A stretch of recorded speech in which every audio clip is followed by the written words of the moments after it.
Mesdames, Messieurs, bonsoir et merci de nous retrouver sur Canal 2 International pour l'invité de la semaine qui reçoit une grande dame très dynamique dans le secteur audiovisuel camerounais africain et aujourd'hui à l'international.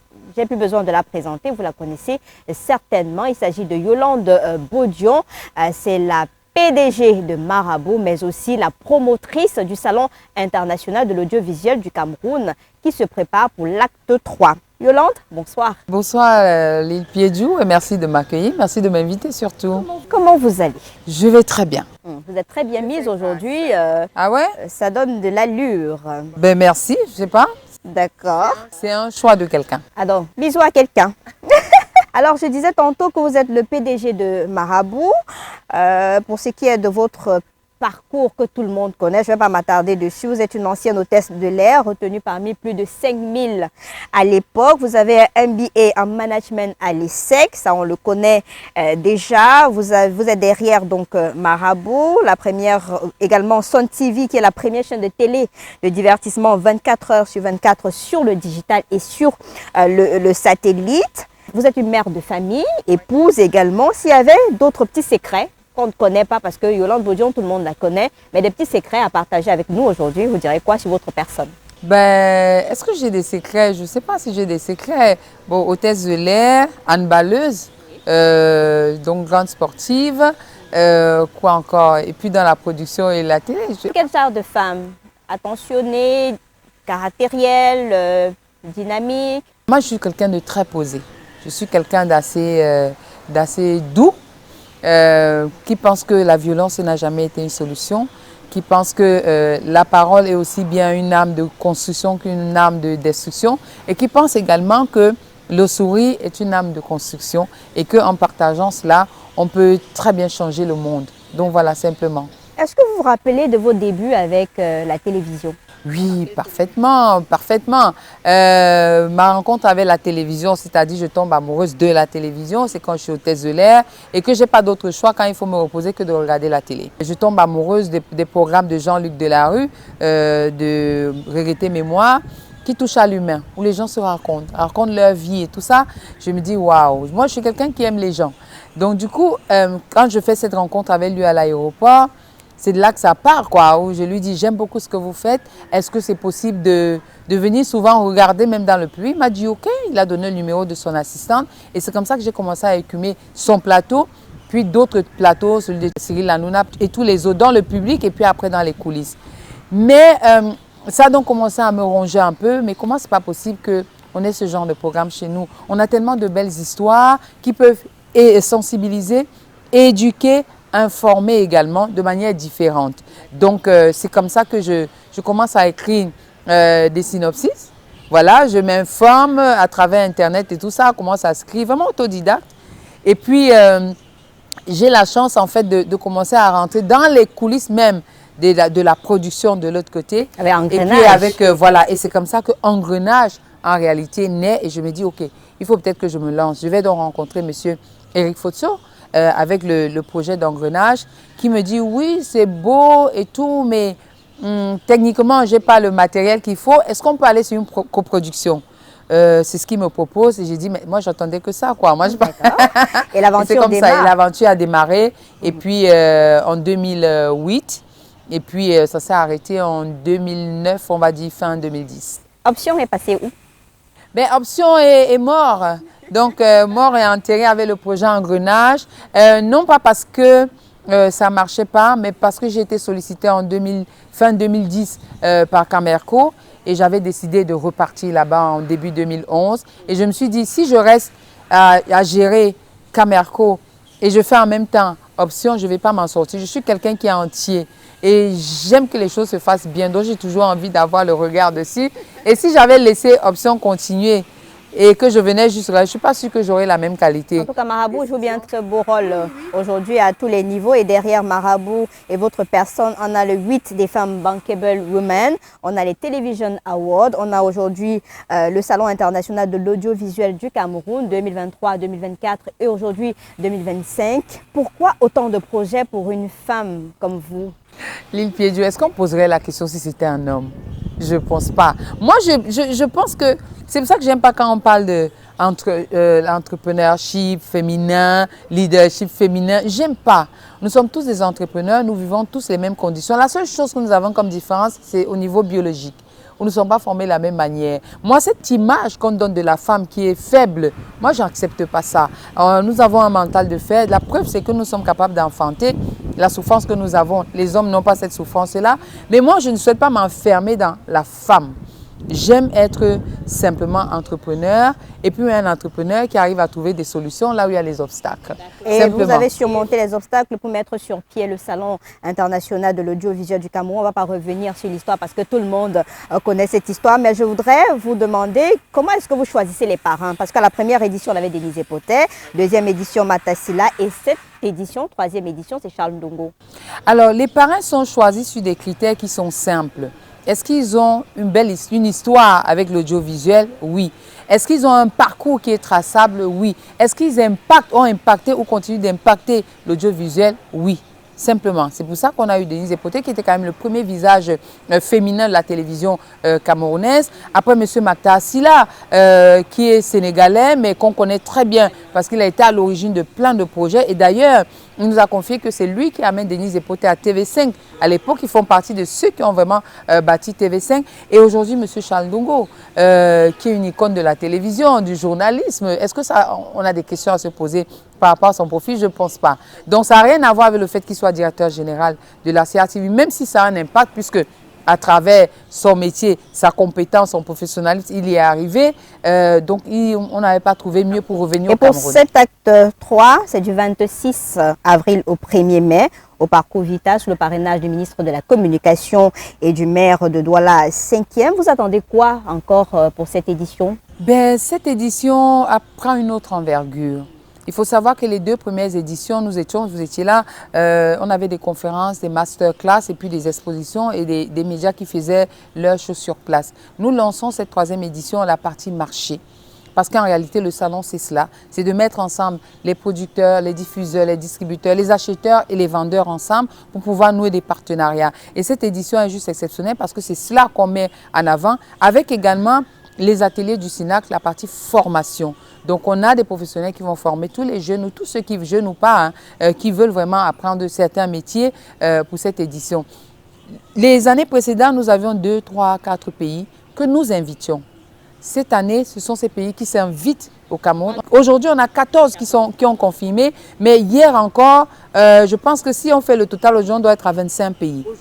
Aujourd'hui. Plus de 20 pays. C'est pour dire que, voilà, on parle plus de 20 pays, avec des ministres de la communication des autres pays qui ont confirmé leur participation. C'est dire en fait qu'aujourd'hui, le projet, l'idée de départ, la vision que nous avions, c'était de faire du Cameroun le hub de l'audiovisuel africain. Et je pense qu'avec toutes ces personnes qui arrivent, plus que jamais, le Cameroun inscrit son nom sur la carte mondiale de l'audiovisuel quand on parle de ça. Et pensez que ça va booster également l'univers de l'audiovisuel au Cameroun? Je ne le pense pas. C'est un fait. Déjà se retrouver ensemble. Il n'y a qu'à voir l'émulation qu'il y a derrière, comment tous les médias audiovisuels camerounais, tous les professionnels audiovisuels accueillent cet événement. Les premières éditions ont été un peu boudées, ça on peut comprendre parce que tout le monde ne peut pas forcément comprendre de quoi il s'agit.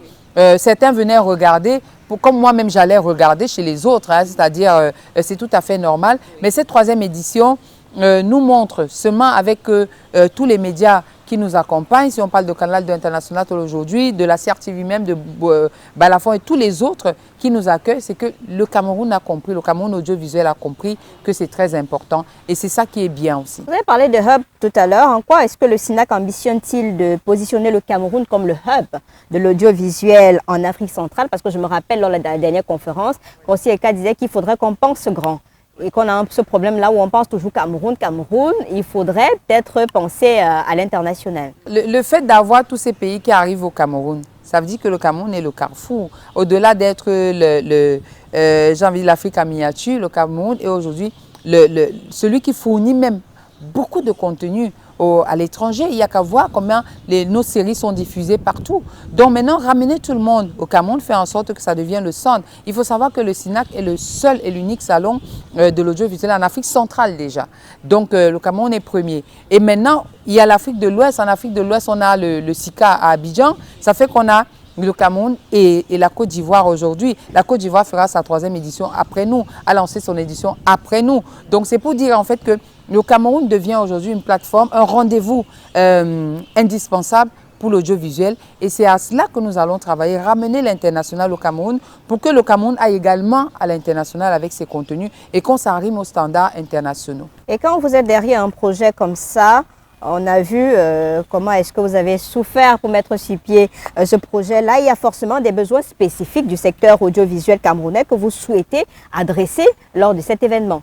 Oui, bien sûr. La première chose, c'est qu'il faut comprendre, nous sommes dans un combat de synergie. C'est-à-dire se mettre ensemble pour pouvoir résoudre les problématiques qui sont toutes pareilles à tout le monde. Nous avons les mêmes problèmes. Aller en rang isolé, ça ne marchera jamais. Ça, c'est la première chose. Et c'est vraiment la première solution que nous avons, c'est de dire aux autres que nous venons, on se met ensemble. Et comme ça, notre message va avoir plus d'impact. Et c'est en train d'être gagné.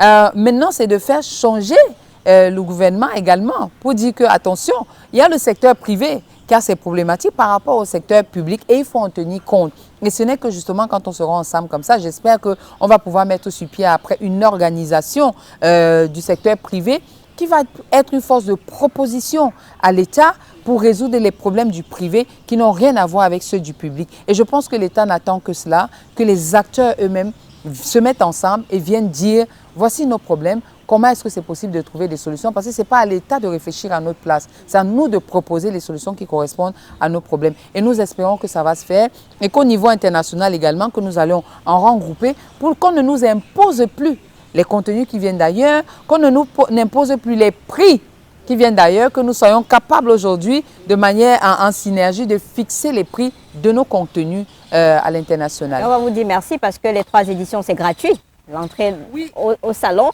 et il y a forcément des jeunes talents qui ont des projets émergents dans l'audiovisuel et qui ne comprennent pas toujours la nécessité de venir à un salon comme ça. Puisqu'ils nous regardent aujourd'hui, qu'est-ce que vous leur dites?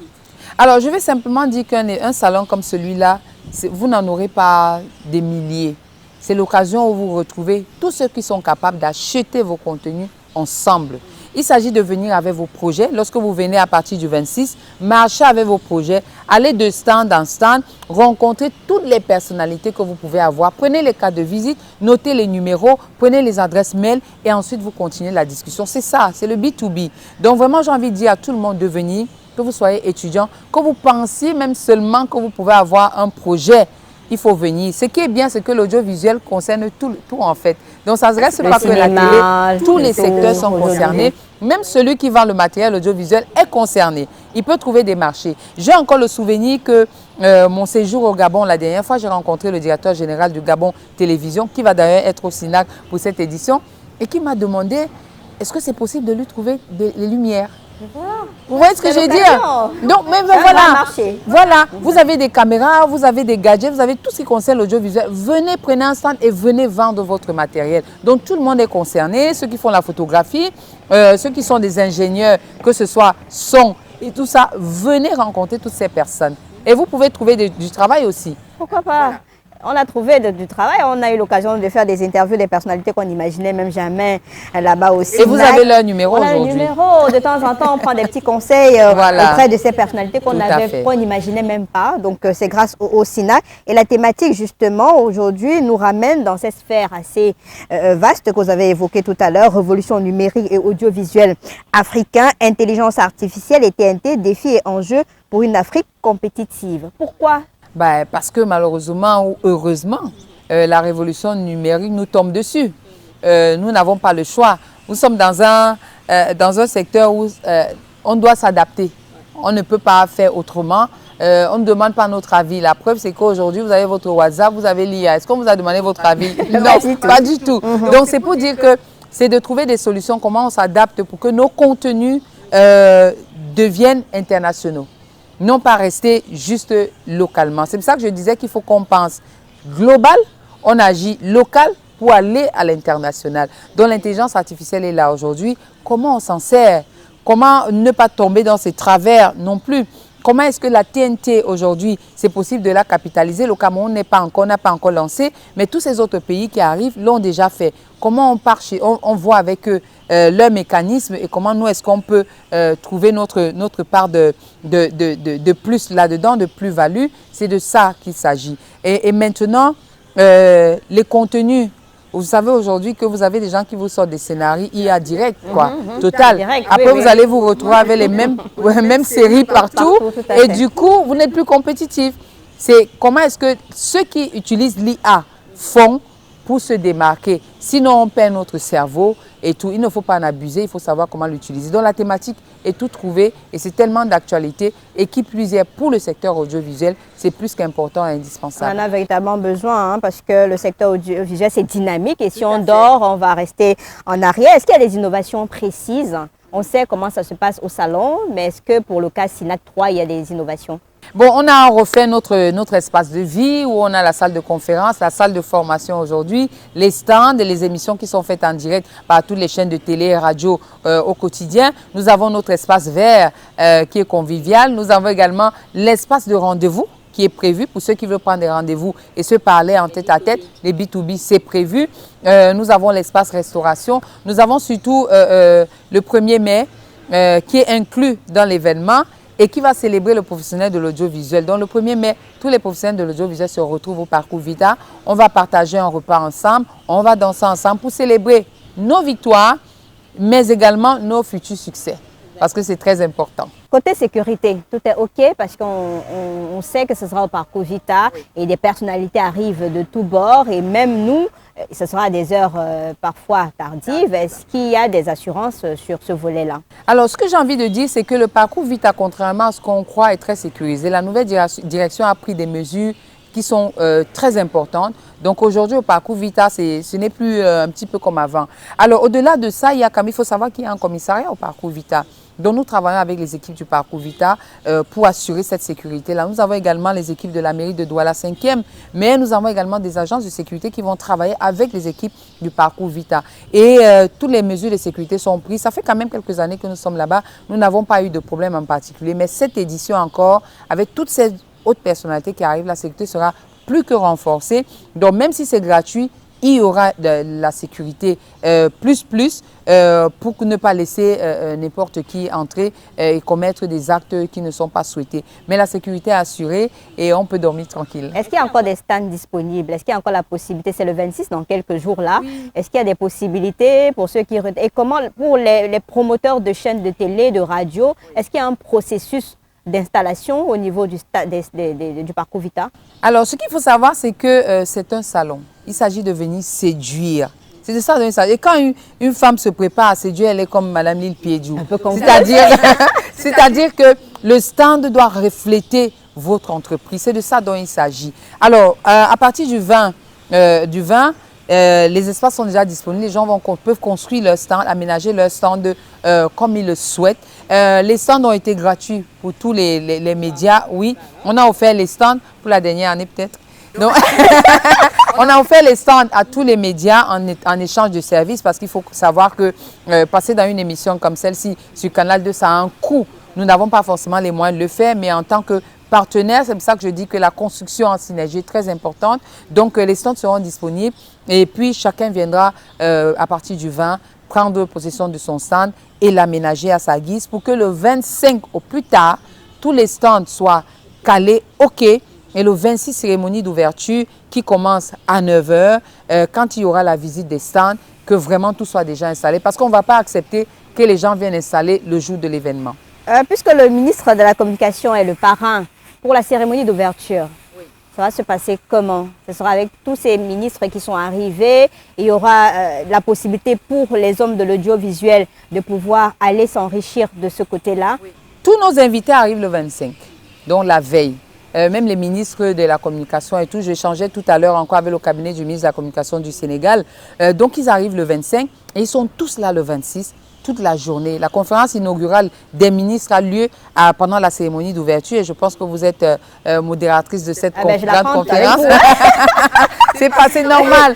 C'est normal de cette conférence des ministres qui aura lieu le 26. Et après ça, il y a la visite des stands et puis après le cocktail qui a lieu. Mais les conférences continuent dans la journée et également les formations. Qu'est-ce que vous pouvez dire donc pour sortir aux hommes de l'audiovisuel, tous secteurs confondus, aujourd'hui pour le 26? Parce que on a l'impression qu'on voit Yolande Bodian, on ne voit pas le côté positif et toute la dynamique autour d'un magnifique projet. C'est une chance pour le Cameroun, c'est l'occasion de vous dire merci pour ce salon-là. Il a fallu qu'on vous crée pour venir booster les choses comme ça. Et il y a encore des personnes qui sont réticentes quant à venir à ce salon-là. Vous le dites quoi? Alors, je dis simplement que le salon est ouvert pour tout le monde. Ce n'est pas un événement que Yolande Bodian crée pour elle. Sinon, elle le ferait tranquille avec ses contacts et elle avancerait. Donc, c'est ouvert à tout le monde. Je leur dis simplement que ça ne sert à rien de se dire peut-être que je ne suis pas concerné. Vous êtes concerné à partir du moment où vous êtes professionnel de l'audiovisuel.